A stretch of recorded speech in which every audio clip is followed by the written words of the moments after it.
Mutually exclusive events. So our learning intentions today are, we are learning to assign probabilities to the outcomes of events and determine probabilities for events. Our success criteria will be, you will be able to understand the difference between mutually exclusive and non-mutually exclusive events, and you will be able to establish that the sum of the probabilities of all of the possible outcomes of a single experiment is 1. If that doesn't make sense to you yet, that's okay. It should by the end of this presentation. So let's look at a definition of mutually exclusive events. A mutually exclusive event has no elements in common. They cannot happen at the same time. An example of this is rolling an odd number and a 2 on a die or a dice. So we know that odd numbers are 1, 3 and 5. So a 2 isn't an odd number.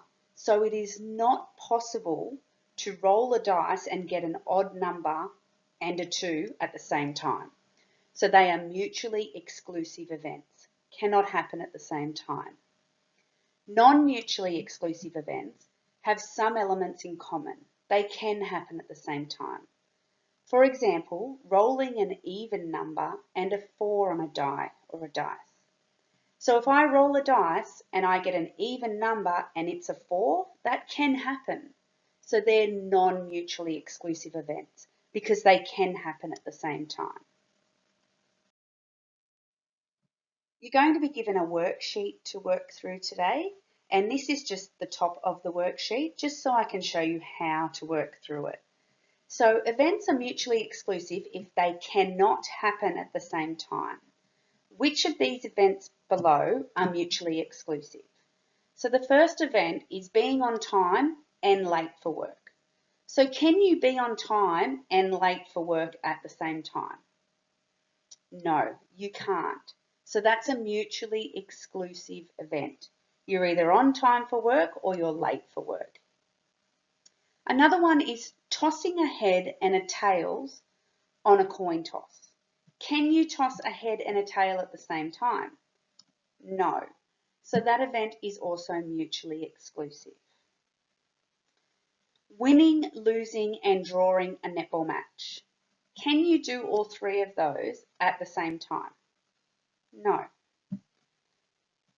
So that also is a mutually exclusive event. Having pizza for dinner and having ice cream for dessert. Are they mutually exclusive? No, they are not mutually exclusive events because you can have pizza for dinner and ice cream for dessert at the same time. So that's how to fill out that worksheet. So once you finish this recording, I want you to move on and do that worksheet in your workbooks. After you finish that worksheet, you'll find another worksheet, and this is an example of what that worksheet is about.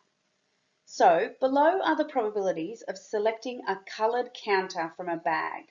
Find the missing probabilities. So we have a bag of counters. They are red, blue, green and pink.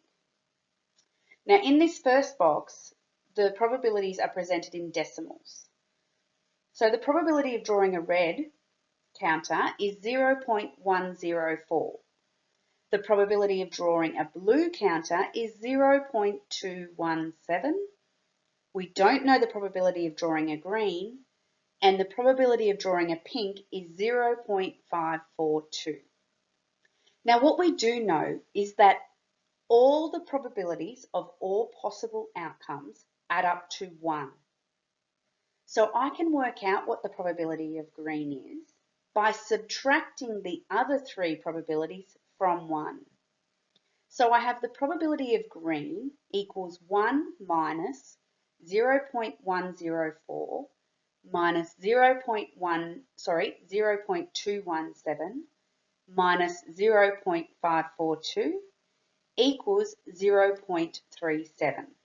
So the probability of drawing a green is 0.137.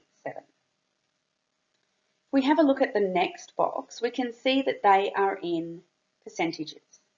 Now, we don't know what the red one is. The blue is a 25%, the green is a 37%, and the pink is 19%. Now this time, when we're working with percentages, they all add up to 100. So to find the percentage probability of drawing a red counter, we will subtract the other three percentages from 100. So we'll have the probability of red equals 100 minus 25 minus 37 minus 19, and that will equal 19. So the probability of drawing a red counter is 19%. And our final table looks at fractions. So we have our red counter is 2 out of 9. Our blue counter is 1 out of 3. We're not sure about the green. And our pink is 1 out of 6. So when we draw, to find with fractions, we subtract them from 1. So the probability of drawing a green counter is 1 minus 2 over 9 minus 1 over 3 minus 1 over 6, and that equals 5 over 18. So the probability of drawing a green counter is 5 over 18.